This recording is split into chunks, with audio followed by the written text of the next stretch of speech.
Your brain needs support, and new Ollie Brainy Chews are a delightful way to take care of your cognitive health. Made with scientifically backed ingredients like Thai ginger, L-theanine, and caffeine, Brainy Chews support healthy brain function and help you find your focus, stay chill, or get energized. Be kind to your mind and get these nootropic chews at ollie.com. That's OLLY.com. These statements have not been evaluated by the Food and Drug Administration. This product is not intended to diagnose, treat, cure, or prevent any disease. There's no place like the Cube.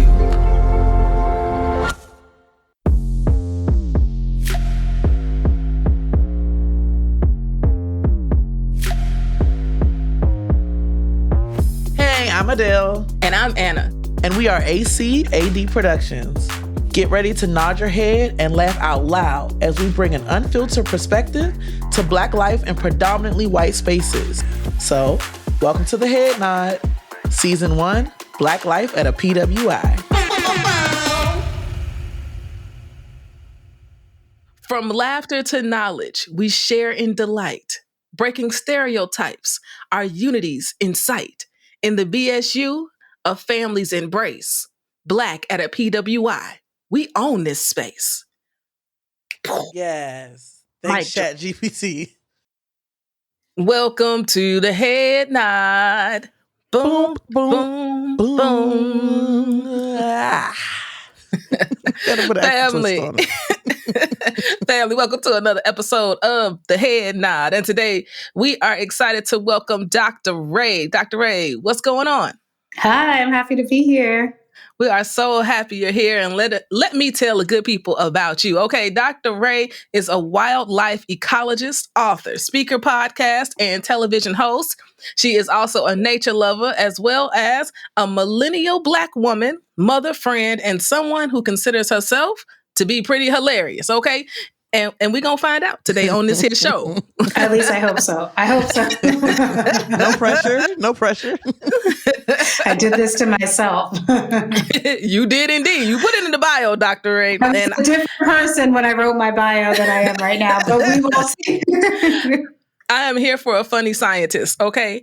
And at the beginning of every show, Dr. Rae, we ask our guests to tell us what school they went to and the call out of that particular PWI. So, for example, I went to Drake University. Our call out is DU. So we'd love for you to share what yours is. I'm like, do PWIs have call outs? Yeah. Oh, yeah. Oh, God. Okay. So, I went to undergrad at Emory University, which is in Atlanta. And if we have a call out, I never knew what it was. But I will argue that we didn't. And one reason is that I went to a college that does not have a football team and never has. So like sports and like being in an arena with all of your classmates, like that was not part of the college experience. So that's why I'm like, I don't think I missed it because I like really had like a proper college experience. I really did. And so I think if there was a call out, I would have known it. So we always say to that. I could be like, Emory. I was saying, make up one. We always do that. We're like, if you didn't or don't know, make up one. So we're going with Emory. I love Emory. That. Yeah. That bounce your shoulders. I feel a beat to that. Yeah. Emory. I feel like it's a thing. 3 syllables, like that helps. You know, Emory, you can like dance to it. Yeah. I love it. I feel it. We got it. We got our call out. Okay. So I went to Emory University for undergrad. Emory. And then I went to Yale University for a master's. And in particular, I went to a graduate school at Yale that 100% does not have a call out. Okay. I am telling you, I went to it was called the Yale School of Forestry and Environmental Science. Okay. There is no call out for that one. Yeah. Okay. I doubt they have a call out. Yeah. I agree. Yeah. Yeah. So we'll just stick with Emory for this episode. Yeah. And then I did grad school again, and I went to Columbia University in New York City for my PhD, and I was in the Department of Ecology, Evolution, and Environmental Biology, which once again, doesn't exactly have a call out. So Emory is still working. Yes. Yep. Nice. I love it. So tell us, you got to tell us at Emory, what did you get into on campus? Okay, so I feel like this is fun, actually. No one ever asked me these questions. So what I would like to say about what I got to on campus actually kind of references my high school experience. So when I got to Emory University, I had this immediate group of like Black freshman friends, right? So Emory was like, I think a lot of PWIs become kind of segregated racially. And I don't necessarily mean that in a bad way. I think in like a natural way, like a lot of the Black students, a lot of the Korean students, a lot of the Jewish students like really found each other and connected straight away. And so that happened at Emory. But when I got there and I was making all of these fantastic Black friends, I was a bit of an outlier because I was coming from a public school experience.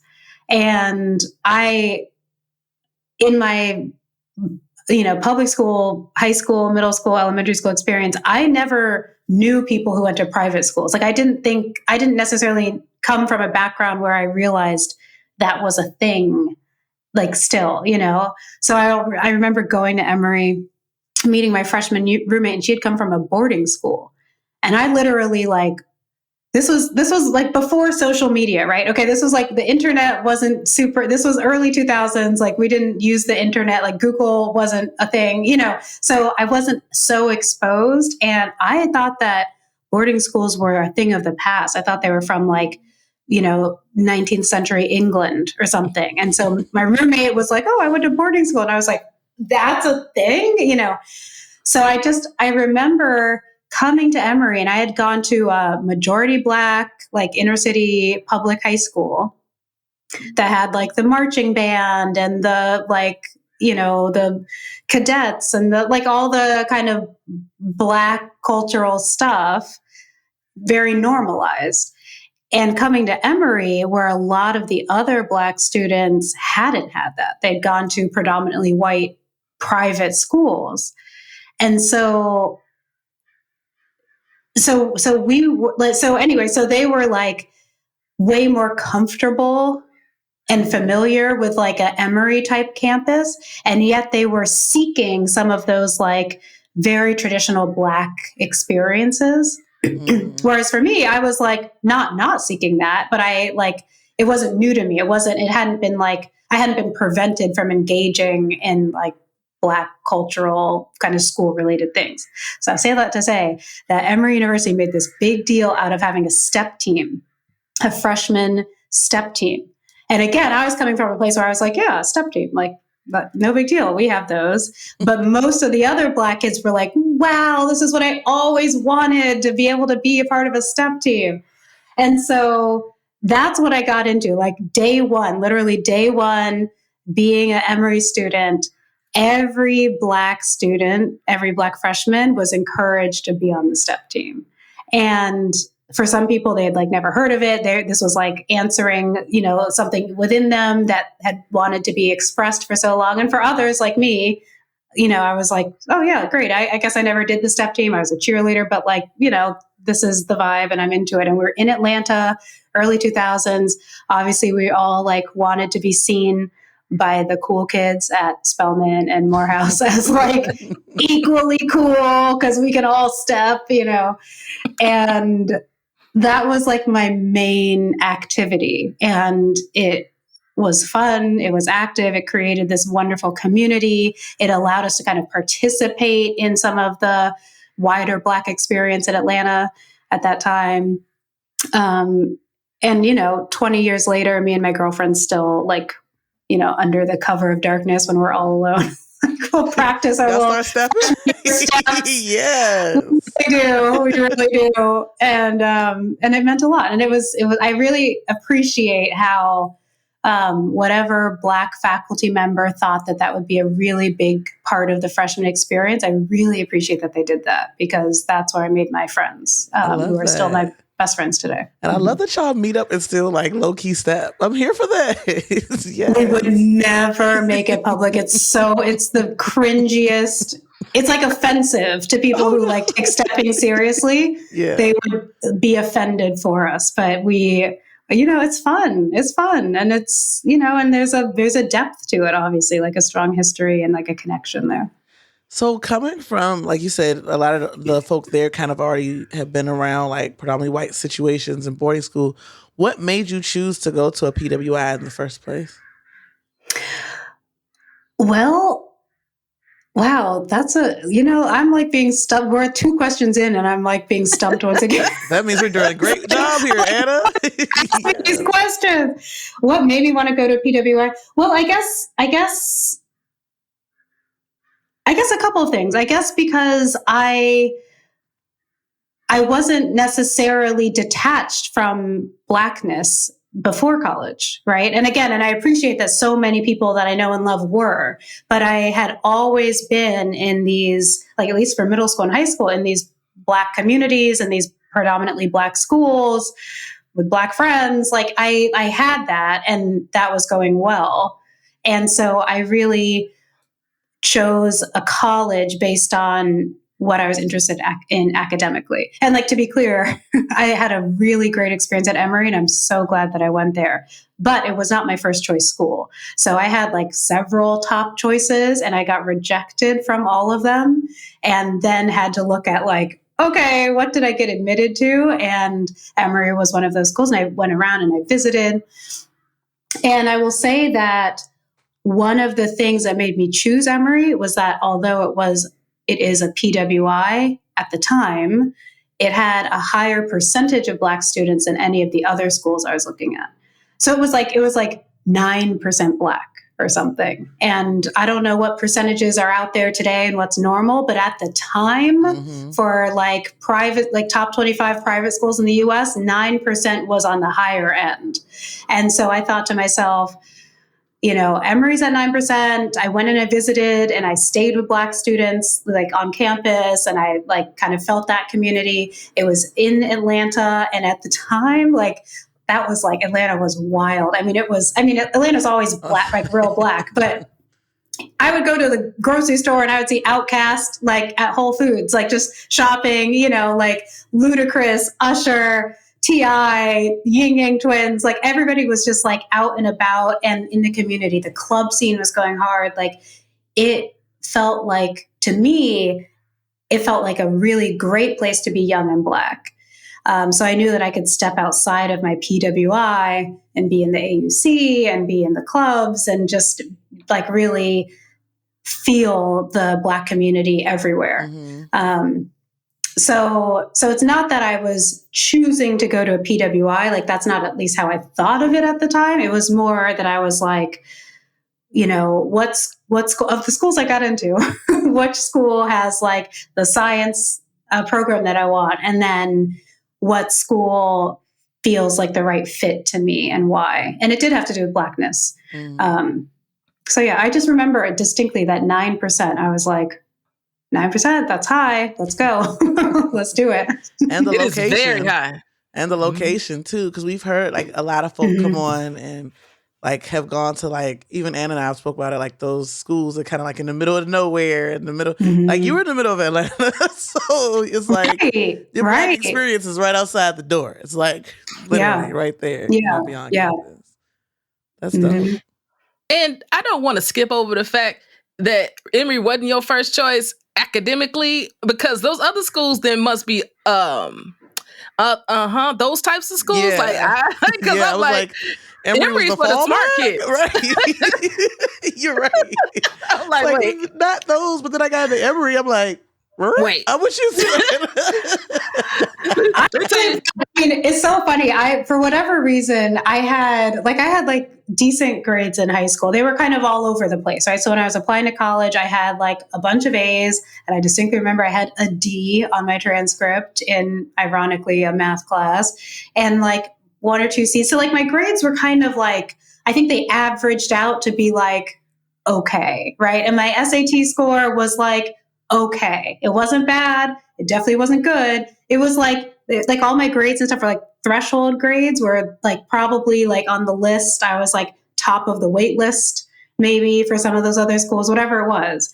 But I went to a pretty poorly performing high school, right? So again, like an inner city, majority Black, underserved, under-resourced school. And a lot of the students did not perform well academically. So although in the grand scheme of like folks applying to college, I was kind of like, okay. At my high school, I stood out as like a high achiever.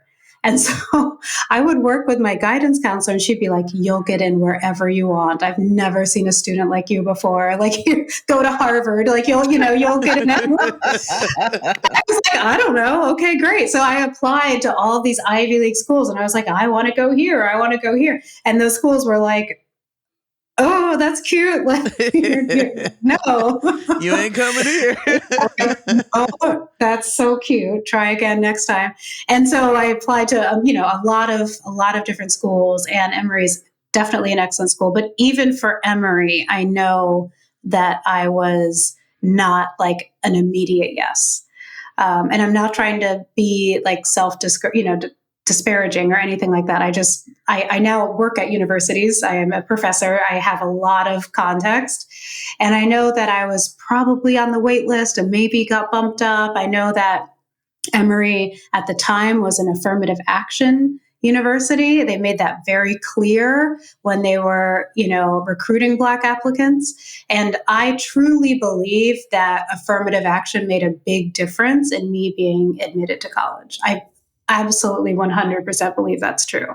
Not every Black person can say that. A lot of Black folks are just qualified, period. And I think that there was something about how I looked on paper and then also the value that my racial identity could bring to the school that had a lot to do with me getting admitted. And I'm so grateful for that. I'm so grateful for Emory choosing to be an affirmative action university because it changed my life. It made me a professional. It made me a scientist. It absolutely changed my life. Here's to affirmative action. Okay. I'm here for that.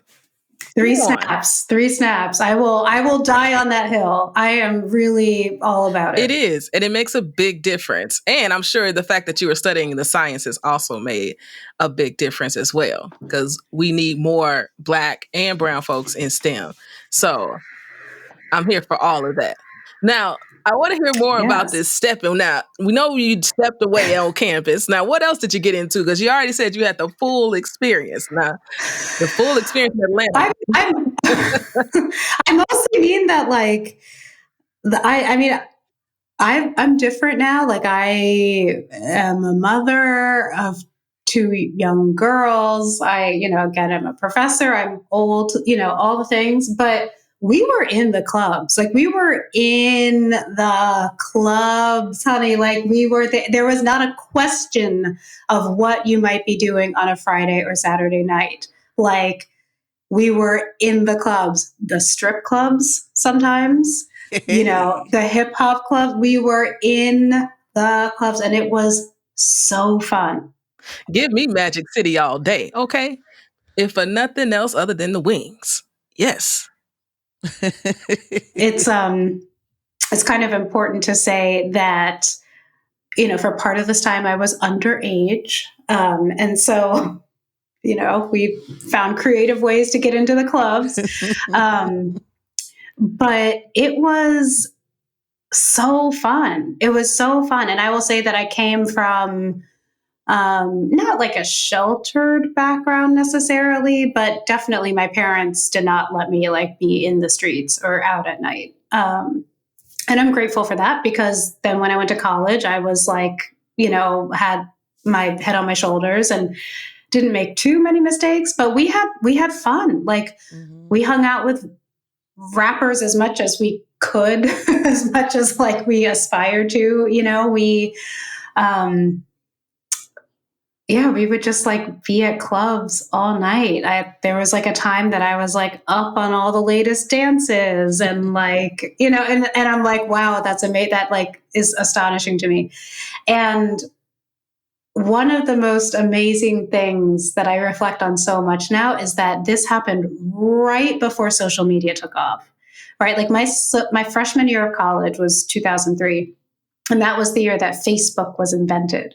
And Facebook was like rolling out slowly. Like I think it started at Harvard and then like all the Ivy League schools got it. And so at some point during my freshman year of college, Emory University students got access to Facebook. And that was like, there were no pictures. You couldn't like, we didn't have like pictures weren't a part of it. It was just literally, you would just like friend someone. And that was the whole experience. It's just like, you're like, this person's my friend.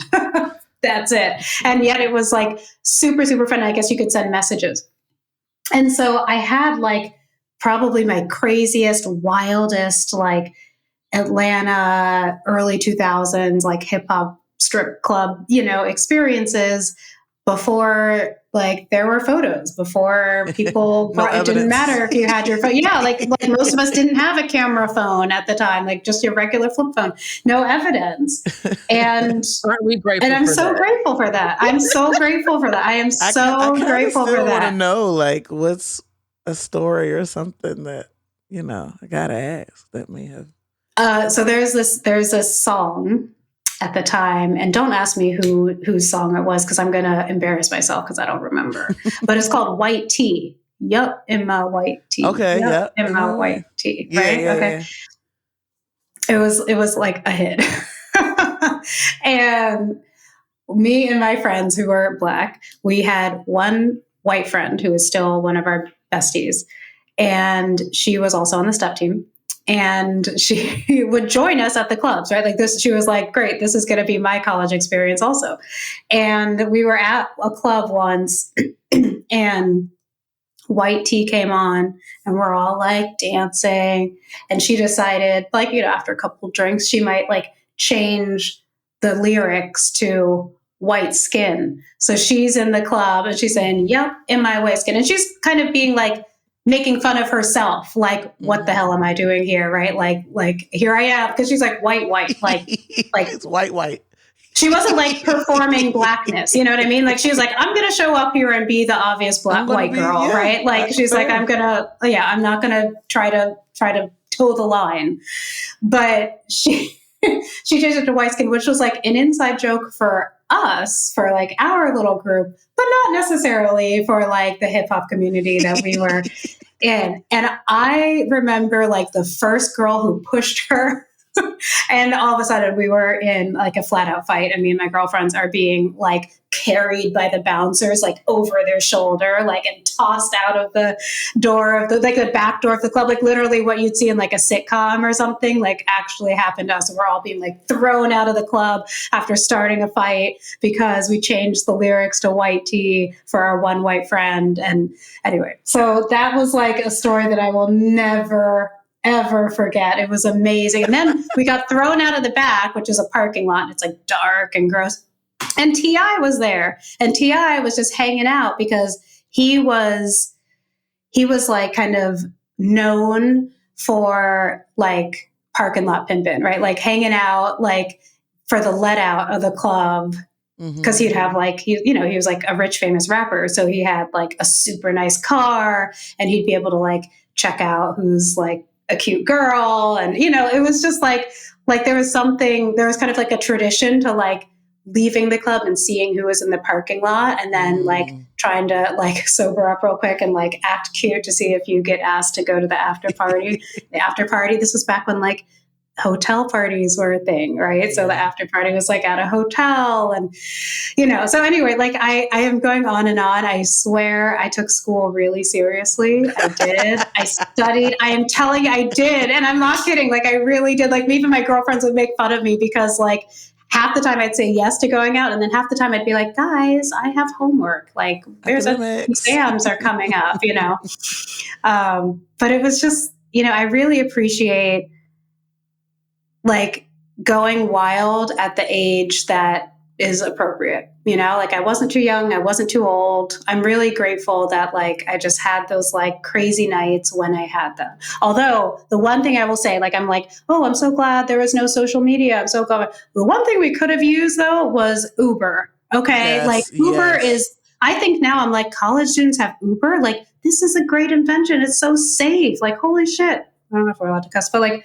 No, you can. And you're That right. was important, like especially for cities or towns with colleges where like there isn't public transportation or, it's not cool to be on it. Like drinking and driving was definitely something that was a problem in my college experience. And I just have so many memories of when I would choose to go out, like volunteering to be the designated driver. And then like not having as much fun as everyone else because you're not only the driver, but you're also like babysitting your babysitter. friends. Yeah. You got to take care of So I'm everybody. just like, I don't know, like ride sharing apps, like here, you get my full support, keeping college kids safe. Agreed. I'm just a little That is jealous. I went awesome. to school in Iowa now.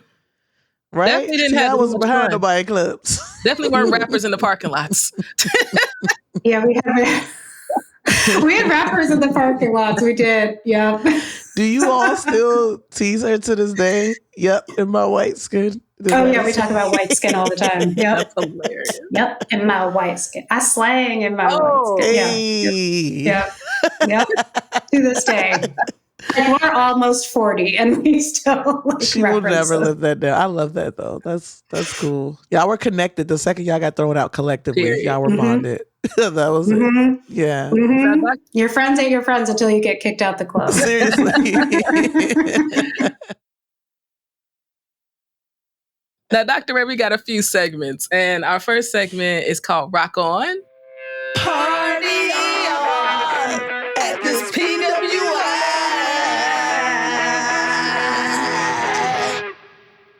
So we love to hear that first song, maybe that first white song you learned on campus that you had not heard before you landed at Emory. Emory. Okay, the white song that okay, so so my roommate was white. So my roommate who had come from a boarding school was white. She's still a close friend of mine. She is so awesome. But her taste in music was really different than my taste in music. And so I don't know if I remember the exact song, but I specifically remember that her favorite artist at the time was Jack Johnson. And I was like, who? And he has these like really nice, like right now. Who? No, he plays a guitar and he does kind of folk music, but he was popular like in the white world, like kind of like Goo Goo Dolls, kind of era, like who are those other people? The Third Eye Blind kind of, so like decent and like definitely talented, but she would play Jack Johnson CDs. She would play Jack Johnson CDs all the time. And I remember being like, whoa, like this is wild. Like I'm playing, who was I be playing back then? Alicia Keys, Destiny's Child, and then hip hop. And it was like Jack Johnson's album that was out in 2003. That's what I was exposed to. Okay. Cool. Well, I just found Jack Johnson. He's got 1 million followers on Insta. So yeah, he's legit. He's legit. And his music is good. Yeah. It is not part of the Black culture, but it is good, like folk music. And I actually know for a fact that he's a good person. Like he does a lot of giving back. Like he's a really good society member. Okay. Shout out Jack Johnson. 2003. There's no place like home. There's no place like home. There's no place like home. So another one of our segments is called Click Your Heels. So was there ever a moment during your college experience or one that stands out for you where you were just like, okay, I don't know if I could do this. I think I might want to go home. It just kind of was a little tough. There were definitely tough moments, yes. And what's interesting is that I had a wonderful home life. I grew up with fantastic parents, just a loving, wonderful home. But it turns out that 2 months into my college experience, there was a little fall break, right? And my parents generously flew me home for fall break.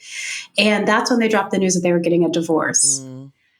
And I didn't see it coming because, again, like they had always treated each other so nicely and kindly and blah, blah, blah. And they had legit reasons.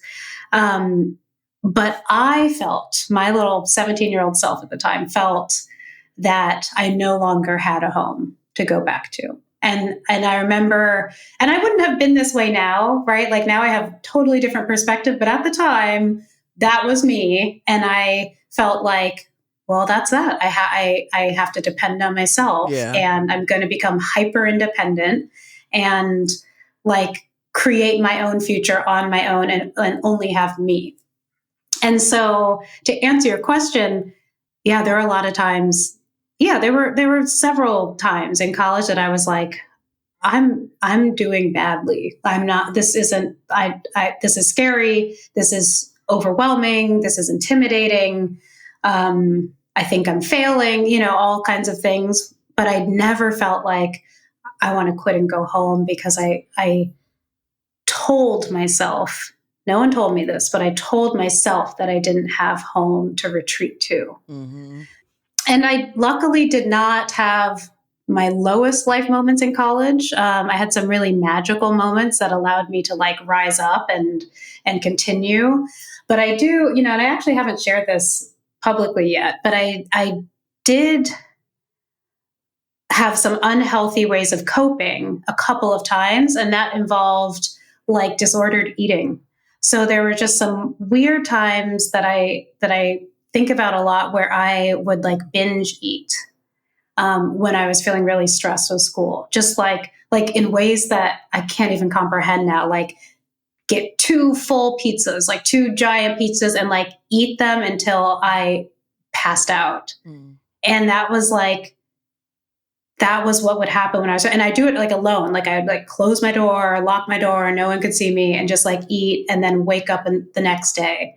And then like not eat for the rest of that day, to make up for it. Just really unhealthy, disordered eating. And it didn't last long. Again, I had some magical moments that allowed me to like rise above and overcome and heal when I really needed to heal.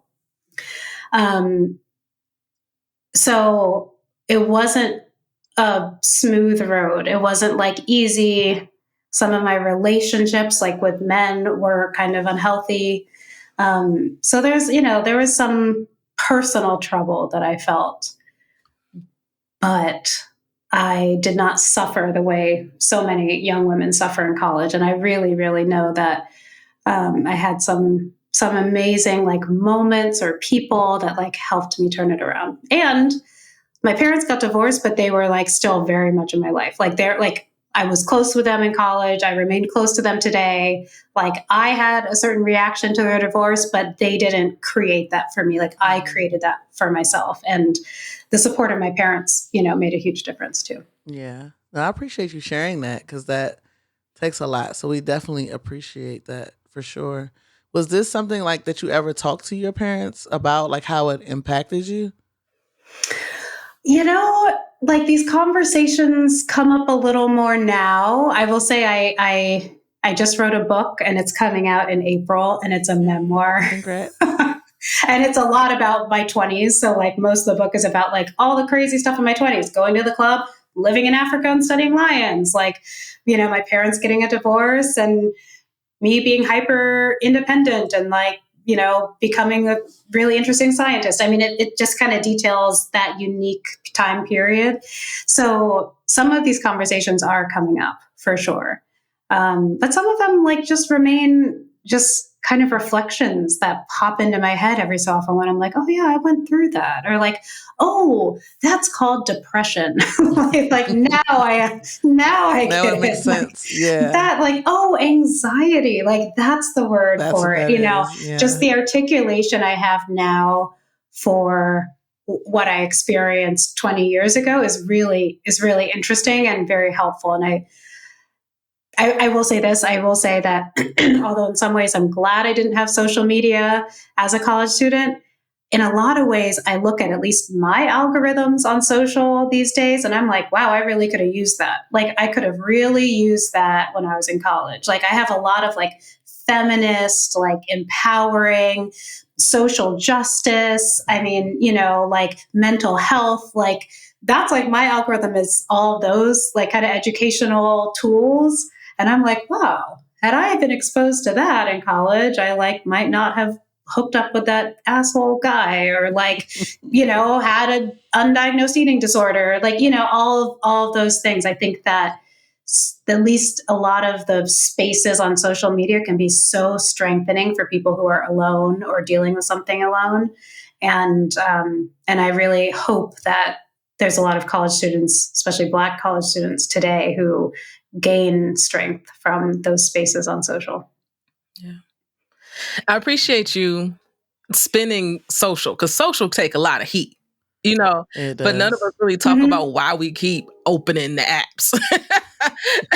We keep opening these apps for a reason, It's not all great, but it's also not all bad. And I think that's at the heart, It's not all right, bad. of why we wanted to start this podcast, because all Black people's experiences at PWIs is not all bad. Yeah. Right. And I would say too, the more we talk about this, I don't know, Anna, if you've seen this too, it's so many parallels.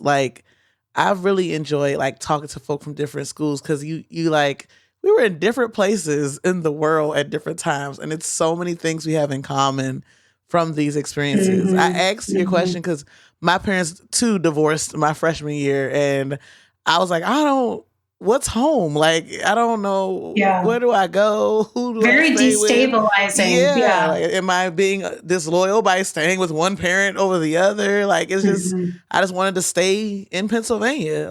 I did one year. I did not come home for a solid year, because I was just where do I go? It's too much. I don't want to, because you feel it's and then I was the youngest and the last to leave. So I felt like it was me. I was keeping them together. So when I left, it all fell apart. Yeah, yeah. So it's hard not to internalize that. And then you're in school and you're trying to figure yourself out. Wow, still going to class, trying to get good grades, get yourself together. So it is a lot. It is a lot to kind of configure. So like I said, I appreciate you sharing that for sure. Yeah. And then our last segment, Dr. Rae, is How Did You Know? I have a question. How did you know? How did you know? So was there a moment where you were like, you know what, Emory was the right decision, Yeah. It was my freshman year.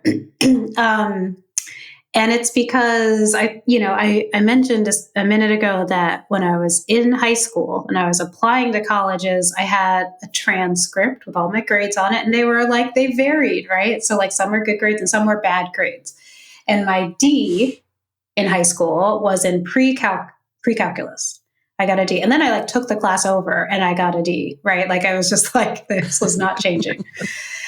And yet when I went to college, I was I want to be a scientist, right? And they were great, you just have to take all these math classes, including calculus, right? There's no pre-calc, you have to take calculus.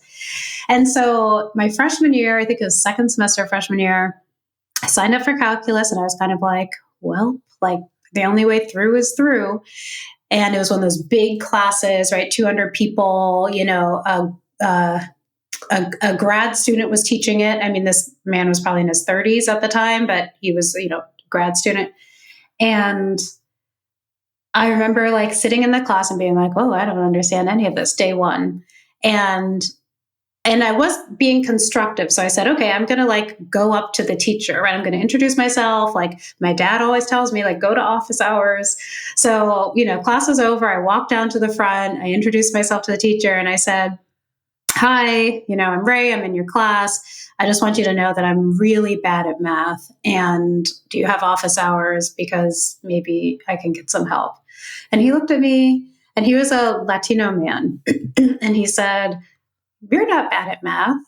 And I remember just being okay, first of all, don't gaslight me. I have evidence that I'm bad at math. I literally have test scores and I can prove it. And he said, no one's bad at math, right? If you're not understanding math, then you're not being taught properly and you're not getting the help you need. Objectively, you can't be bad at math. It's just logic. And I remember not really believing him and being well, that's very encouraging. I don't believe you, but no one has spoken to me this way about math. and you're being very encouraging, and you don't know me, and you're looking at me like this teenage Black girl, and you're telling me I'm good at this thing that I think I'm bad at. And I just remember just being like so confused, and then kind of deciding like, well, I guess I'm just going to believe him. And I said, can I just do my homework? Like, can I come to your office hours? And he said, not only can you come to my office hours, you can come into my office whenever you want. Bring your homework. We'll do it together. He's like, the only thing you can't do is like get help from me on a test, but like we can spend all day, every day together learning calculus. Like whatever you need, just come and get it. And I just remember like, that was my moment when I was like, Emory, like, okay, coming from a public school where like an underserved, under-resourced public school where like, I think my teachers were living in poverty, right? Like people were stressed, like extra help wasn't accessible. Everyone was like fighting for their life, to be at a school where the professors are well-resourced, they get a good salary, like they care about your well-being, they go the extra mile for you. They're encouraging. Like that helped me realize, like, first of all, every person deserves a right to a quality education. Like I didn't have it before, and now I'm getting it. And I realize like everyone should have this. It shouldn't cost $60,000 a year. Like this is right. And it helped me realize like, gosh, I'm so glad I'm here. Like, I'm sure there's so many different schools out there that could have given me something similar, but I'm at this one and I'm with this professor today. And I still didn't get an A, right? Like, so it's not like there's this magic at the end of the story. I think I got a C in calculus that year, but it wasn't a D. And I kept going. So all of a sudden, even though my grades weren't like shiny, I had a confidence in myself and like a lack of fear. Like I was scared about other stuff, but I was no longer scared of a math test. I was no longer scared of like my ability to do something. And that reoriented my just academic mindset. It literally impacted like where I am right here today. I think I would not have continued to pursue science and math had it not been for my freshman year calculus teacher who said like, you're not bad at math, like come and get this help. So that was my moment. That was 100% my moment. I love that moment. Yeah. We've had so many people come on here and talk about professors who have been awful or said awful things. Mm-hmm. You know what I mean? Like just out the box. So it is so nice to hear about a professor who was encouraging and made this memorable moment that still sticks with you to this day. Listen, I'll take that because me and math were not friends to this day. Okay, so totally. And I use that because I have students now who will, like, it's just normal. It's kind of like socially acceptable to hear people say like, oh, I'm bad at math, right? Like that's not something we question. And I actually tell people, I'm like, actually, you're not. Like, actually, math is completely logical if you're being taught in a patient, delicate, gentle, empowering way. And probably most of us weren't because that's not what society's up to. Exactly. But if you have that experience, you will be able to reorient your like relationship with math. And look at that. His wisdom is inspiring generations to generations to generations. There you go. That's dope. So tell us a little bit about your podcast. So I have a podcast that I'm so proud of. It's called Going Wild with Dr. Rae Wynn-Grant. And it is brought to you by PBS Nature. And it is true stories from the field. So it is we have 3 seasons. We just wrapped season 3.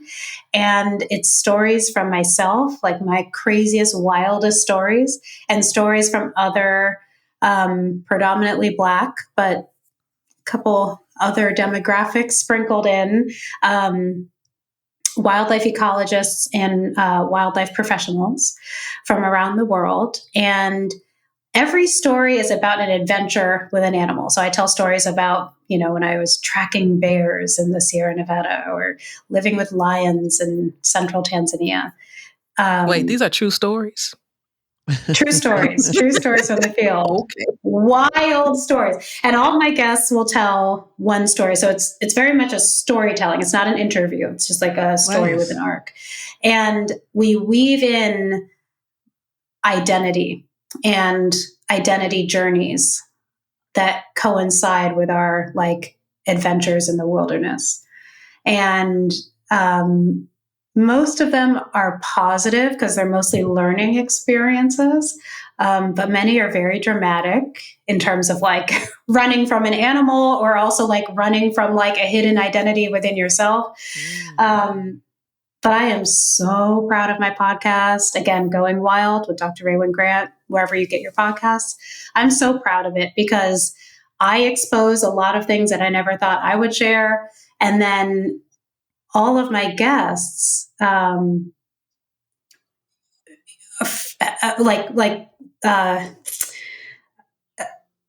consensually disclose a lot of information about themselves too.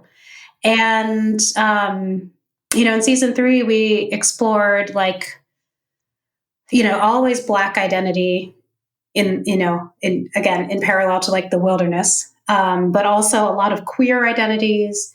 We had guests with Indigenous heritage from different parts of the world, like America, and then also other parts of the world. And it's so rich. It is just so rich. And I guess the thing that like just continues to blow my mind is that like this is not the podcast we intended to make. So we started in 2020 when it was like full lockdown, and the idea was that like people couldn't travel to all these wild places, right, in the world, right? So the folks from PBS reached out to me and they said, "Rae, can you bring the wilderness to people, on their headphones?" And so we were just going to make an adventure podcast. Like, let's talk about nature and like ferocious animals and adventure. But what was on my mind in 2020 was like Blackness, right? And like how society treats Black folks. And so I found that as I was like telling a story about like, Kenyan safaris, I was also telling stories about like how I studied abroad in Kenya and was living in the wilderness the same year that Hurricane Katrina happened. And I didn't know because I was there, I was in the bush, right? And so finding out that all those Black folks died in Hurricane Katrina while I was in Africa with white people, like studying animals, being inspired, but learning about what was at home. Like I realized that so many of my greatest wilderness adventures coincided with social justice consciousness being turned on. And so I was like, hey, PBS, I know that this is supposed to be about like nature, but what if I talked about racism also? And they gave me the green light. And ever since, it's been this podcast that some people tune into thinking that it's just animals, right? And then they realize, oh, this is deep and beautiful, so it's not all like really hard, tough stories to hear. It's like, anyway, I have this team. I can't take credit for everything, like a lot of the stories that I brought forward, but the team helped shape so many of these stories. And it's my baby and we love it. And I hope everyone gives it a listen. I mean, how could they not after that description? Seriously. For real. It's great. Thorough. It's really great. Thank you, Dr. Rae, for joining us on the show today. Thank you. Thanks for being on our show. Thank you for having me. This was so fun. Family, we did it. This is it. The end of season 1. We made it. We're so glad y'all joined us and gave us mad love on social and on the reviews and listening. Keep telling a friend about the Head Nod. This is the end of season 1. Yep, just season 1. There will be a season 2. Yes, there will. And there'll be more ACAD production. Of course. Are we bringing back ChatGPT for season 2? Yeah. We need more poetry. We need more haikus with tapestries. And raps with the white walls. I'm telling you. We all need this in our life, okay? Yeah. We all need that in our life. And it's so funny. I came into this thing like, yeah, Dad, we're doing what? 6, 8 episodes? No, 20. Dale said 20 We episodes. made it though. We did it. We did it. It's been fun, friend. It has. It's been a lot of fun. And thank y'all for listening every single week consistency, y'all. Y'all show up. Y'all be waiting for the head nod, and we appreciate you. Yes. Thanks for head nodding us virtually. Hey. Hey. Hey. Hey. That's it.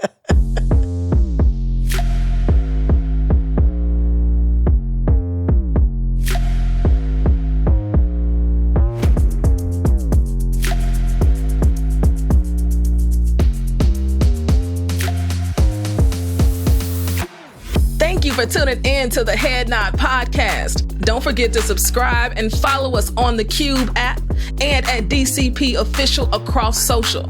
Family, follow my sis Adele at I am Adele Coleman across all socials. And follow the coolest to ever do it, Anna Deshawn at Anna Deshawn on all socials. Listen wherever you get your podcasts. And if you really dig it, leave a rating and a review. Keep nodding your heads with us. Until next time, this is the Head Nod.